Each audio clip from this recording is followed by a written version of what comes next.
Hello and welcome everyone. कैसे हैं आप सब? I hope you all are very well and I am good as well.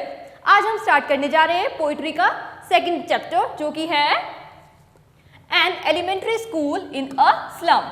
Earlier हम already सारे chapters cover कर चुके हैं। अगर आपने नहीं देखा है तो जरूर जाके देखिए and do not forget to like and subscribe the channel. Learn करो क्लास 11 एंड 12 और मैं हूँ श्रेया, आपकी मेंटर।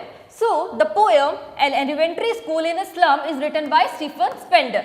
एलिमेंट्री स्कूल का मतलब क्या होता है? जहाँ पे क्लासेस होती हैं अप टू 6th और 8th स्टैंडर्ड एंड स्लम होता है झुग्गी झोपड़ी वाला एरिया।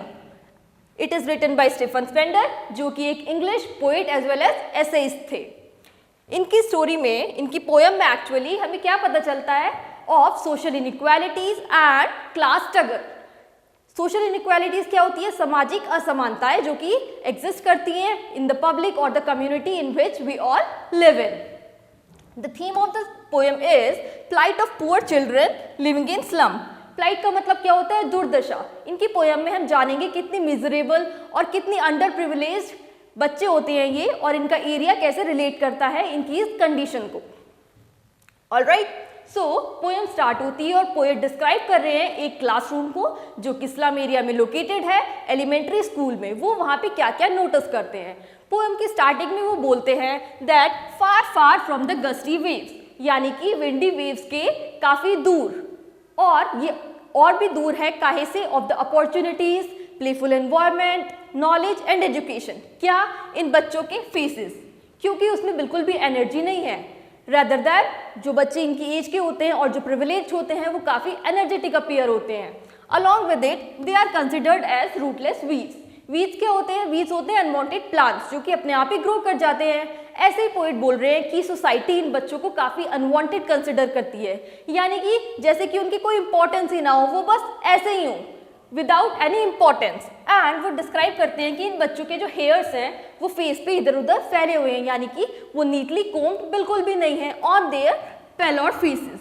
पेलॉर का मतलब क्या होता है? पेलॉर का मतलब होता है पेल, और किसी का भी फेस पेल सिर्फ दो ही कंडीशन में हो सकता है, या तो वो माल न्यूट्रिशन हो या फिर वो डिजीज हो। और क्योंकि इन बच्चों के पास एडिक्वेट फूड सप्लाई नहीं है इसलिए माल नरिश भी हो सकते हैं, और माल नरिश होने के कारण ये कोई भी डिजीज भी इनहिबिट कर सकते हैं। आगे पोएम बढ़ती है और वो बोलते हैं कि वहाँ पे वो नोटिस करते हैं एक टॉल गर्ल को जिसका कि हेड झुका हुआ है। उसका हेड झुका हुआ क्यों है? Because of the sadness, because of the poverty and because she is also malnourished. इसलिए वो अपनी बॉडी वेट को अच्छे से कैरी ऑन नहीं कर पा रही है और उसका हेड नीचे की तरफ बेंड हो रखा है। आगे डिस्क्राइब करते हैं पोएट कि वहाँ नोटिस करते हैं वो एक paper seeming boy. Paper seeming boy क्यों बोला गया है? क्योंकि जैसे पेपर होता है ना बहुत पतला सा, ऐसे ये बॉय काफ़ी लीन एंड थिन है। एंड इसकी eyes are compare to as rat size. जैसे कि अगर आपने कभी चूहे की आईज को नोटिस करा, वो हमेशा इधर उधर कुछ ढूंढता रहता है। ऐसे इन बच्चे की आंख में ग्रीड दिखाई देती है और वो भी इधर उधर कुछ ढूंढ रहा है जो कि प्रोबेबली फूड हो सकता है। आगे वो नोटिस करते हैं एक और बच्चे को जो कि स्टंटेड है, यानी कि वो वेल ग्रोन नहीं है। And he is also told as unlucky air.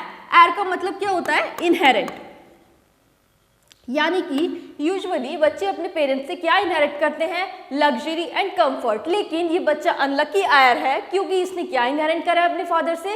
एक disease, a disease of twisted bones which may be rickets और आर्थराइटिस। इसलिए instead of happiness and luxurious lifestyle इसने एक सफरिंग डिजीज इनहेरिट कर ली है अपने फादर से। और ये सभी बच्चे अपने डेस्क पे बैठे हुए अपना लेसन रिसाइट कर रहे हैं।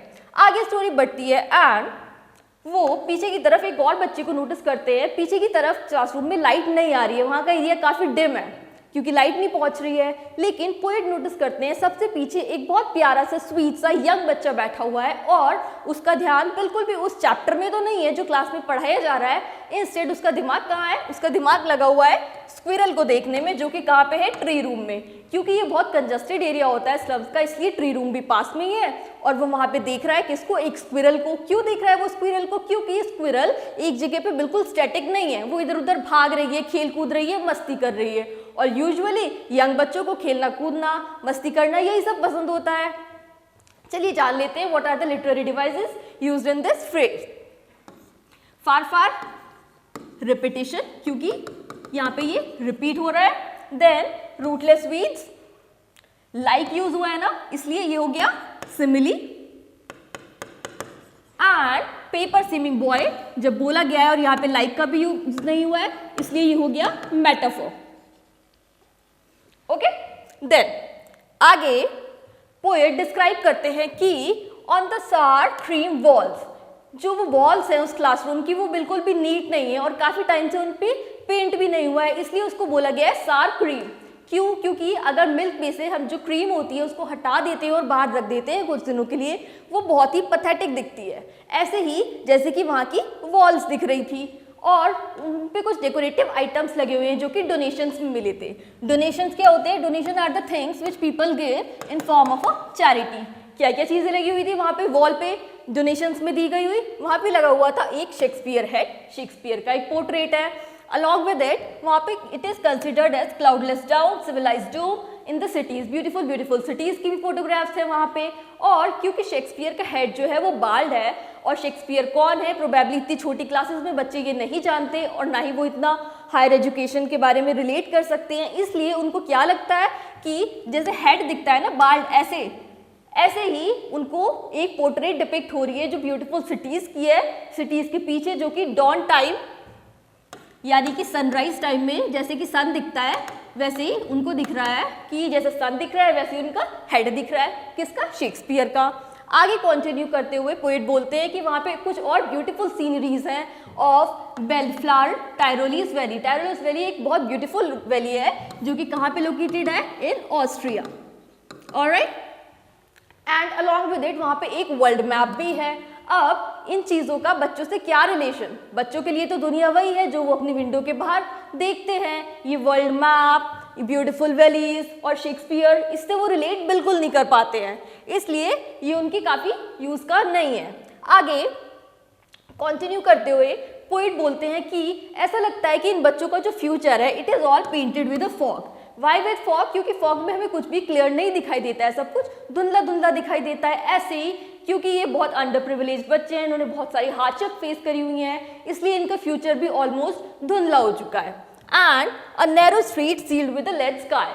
ऐसा क्यों बोला गया है? क्योंकि यूजुअली स्लम एरियाज कहाँ पे होते हैं? इंडस्ट्रीज के पास में, और इंडस्ट्रीज से जो पोल्यूटेंट्स निकलते हैं, पोल्यूशन होता है और धुआं निकलता है, वो नैरो स्ट्रीट्स में रुक जाता है और एक डार्क अपीयरेंस देता है जो कि ग्रेइश और ब्लैकिश के बीच का होता है। वो यहाँ पे एक लेड मेटल को कंसिडर करा गया है। ऐसे ही अंधकार भरा जीवन और फ्यूचर इन बच्चों का अपीयर हो रहा है जो कि यहाँ पे रहते हैं। It is all far away from the beautiful reverse, from the stars and from the caves. Caves क्या होते हैं? केव्स होता है एक लैंड जो कि साइट आउट करता है into the sea from a coast. All right, let's go through the poetic devices used in this phrase. First of all, sour cream and narrow streets. ये क्या है? ये है मेटाफोर। फार फार क्या हो गया? Repetition.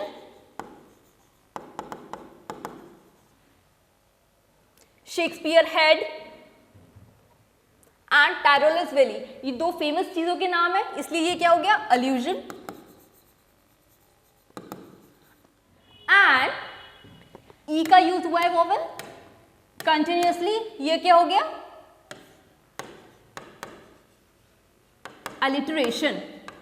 All right, moving on to the next is poet describe कर रहे हैं कि यहाँ पे जो पोर्ट्रेट है शेक्सपियर की, वो इन बच्चों को कैसी अपीयर होती है? It appears as wicked. Wicked का मतलब होता है इविल।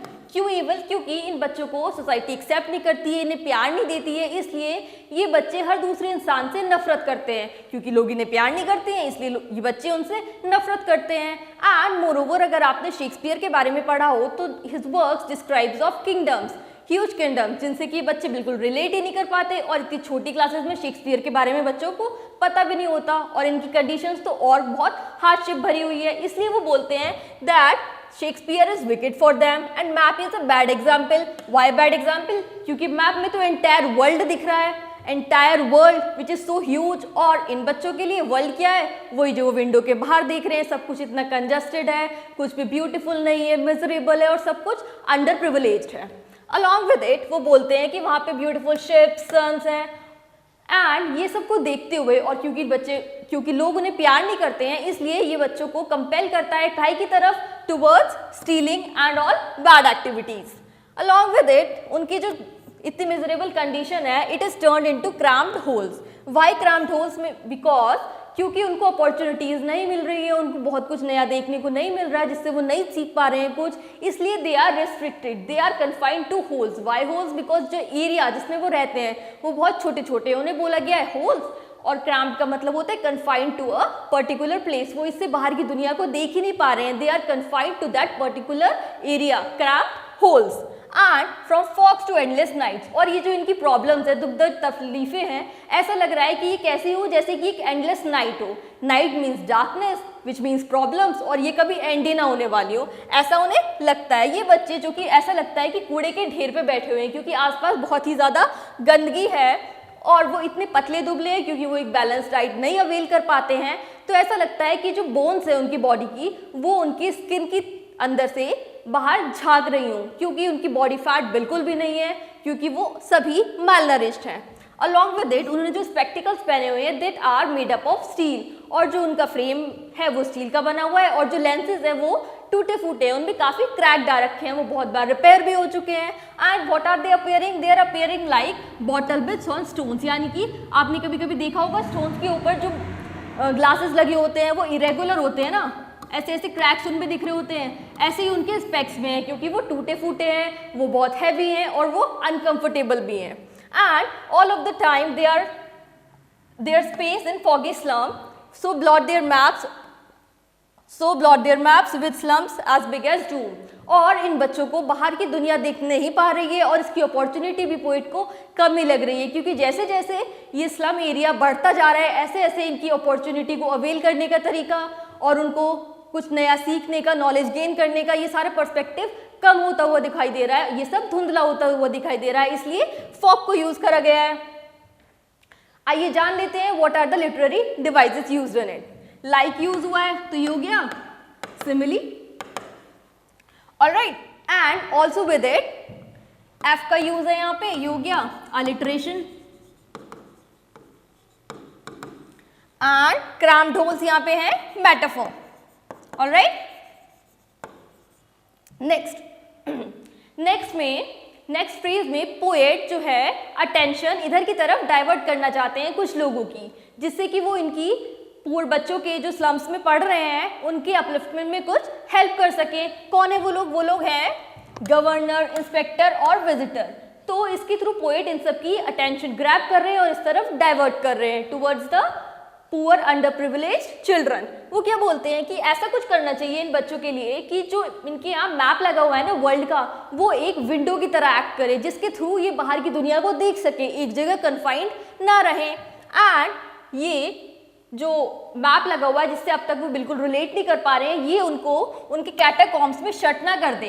कैटाकॉम क्या होते हैं? Tomb, which means restricted to a particular place, और वो बहुत मिजरेबल भी होता है। एंड वो एक रिक्वेस्ट करते हैं कि ऐसा करने से they break to the town, यानी कि वो ये जो मिजरेबल उनका लाइफस्टाइल है इसको ब्रेकआउट करके बाहर की दुनिया की तरफ बढ़े, जहाँ पे बहुत सारी अपॉर्चुनिटीज़ हैं, जहाँ पे उनके ग्रोथ फैक्टर्स और अच्छे अच्छे हैं, जिससे वो नई नई चीज़ें देख सके, उन्हें ग्रास्प कर सके और अल्टीमेटली ग्रो अप कर सके। ओके, देन वो बोलते हैं इन बच्चों को क्या क्या देखना चाहिए। इन बच्चों को देखने चाहिए beautiful green fields and along with it run Azure sky, यानी कि डीप ब्लू कलर की sky, golden Sands, and they should avail entire knowledge of the world, जिसके थ्रू वो बोल रहे हैं दैट उनको पढ़ाई करनी चाहिए। वाइट एंड ग्रीन लीव्स है, वाइट लीव्स का मतलब है एजुकेशन, ऑलराइट, एजुकेशन यानी कि पढ़ेंगे लिखेंगे तभी तो अच्छा कर पाएंगे आगे। एंड ग्रीन लीव्स का मतलब है नेचर, जब वो हमारी नेचुरल ब्यूटी देखेंगे वर्ल्ड की तभी तो वो और अच्छा सीख पाएंगे और आगे बढ़ने के बारे में सोच पाएंगे। एंड में पोएट बोलते हैं that history is there whose language is sun, यानी कि हिस्ट्री वही लोग बनाते हैं who shine so hard like a sun, and that's how the poem ends. Alright, चलिए जान लेते हैं। Alright, let's go through the poetic device used in this frame. Run assure, run naked is anaphora, and white and green leaves like का use नहीं हुआ है ना, इसलिए ये क्या हो गया? Metaphor. And the story ends on a positive note, and the poem ends on a positive note. So I hope ये वीडियो आप लोगों को यूजफुल लगा होगा और आपकी समझ जरूर आया होगा। फिर भी अगर आपको कोई भी डाउट है, do not forget to ask me in the comment section below. Alright, bye bye.